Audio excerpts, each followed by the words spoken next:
Hey everybody, Drew McLellan here from Agency Management Institute. This week I hung out with agency owners in several days of peer group meetings.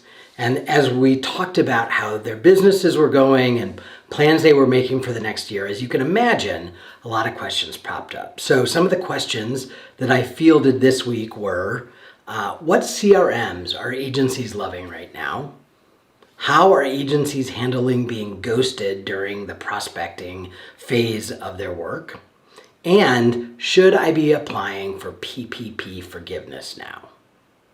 So the question that I'm going to answer for you is the PPP forgiveness question. So there are a couple things you need to think about as you ask yourself, should we be applying for forgiveness for our PPP loan here in the United States?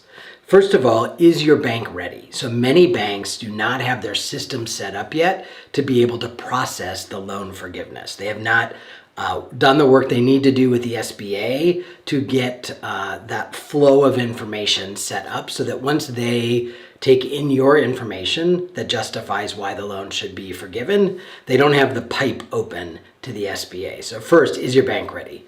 Secondly, and this is a big question, is when do you want to realize the income? Right now, the way you should be booking your PPP loan is if it has not been forgiven yet, it's a liability. It is a loan that your agency has. So it should be on your balance sheet as a liability, but it should not be on your P&L at all. In fact, if you've put it into your P&L as income, you've been falsely looking at your agency's performance ever since you put it there. It has no place there right now.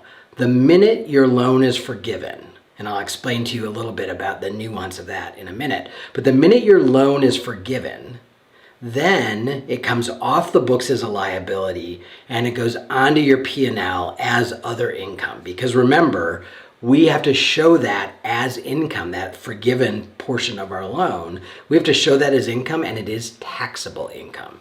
So the decision about when do I want that income to show up on my P&L, when do I want to claim it, when do I want to pay taxes on it, that's a critical question for you to be asking, and it's probably a conversation you need to have with your tax advisor. Now, remember that the loan being forgiven, that's not when the bank tells you that the loan documents are in or everything looks great or whatever they may say. The only way your loan is actually forgiven is when the SBA actually pays the bank for your loan. So what happens is you give the bank all the information that they need to process your loan for forgiveness. They send it to the SBA. The SBA verifies that information and decides whether or not you are eligible for the loan forgiveness. And if so, because remember that your bank is the one that gave you the money. So the bank has to be made whole. Either you're going to pay the loan or the SBA is going to pay the loan. So your loan is technically not forgiven until the SBA transfers funds to your bank to cover your loan. And it should not change on your books. It should not move from a balance sheet item as a liability to a P&L sheet item as an income until the SBA has paid the bank. And your bank is obligated to let you know when that loan has been repaid in full. So that's what you need to be thinking about. Is my bank ready? When do I want to pay tax on that income? When do I want to show that dollar amount, whatever it is, as income and be subject to taxes against it? And is my loan really forgiven? Until the SBA pays your bank, the answer is no.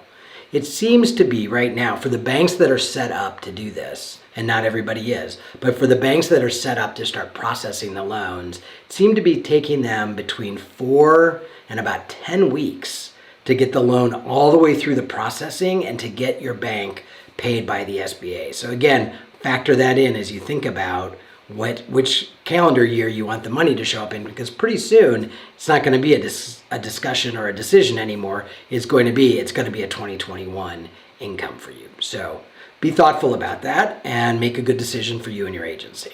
All right, I'll be back next week with some other questions and a few answers.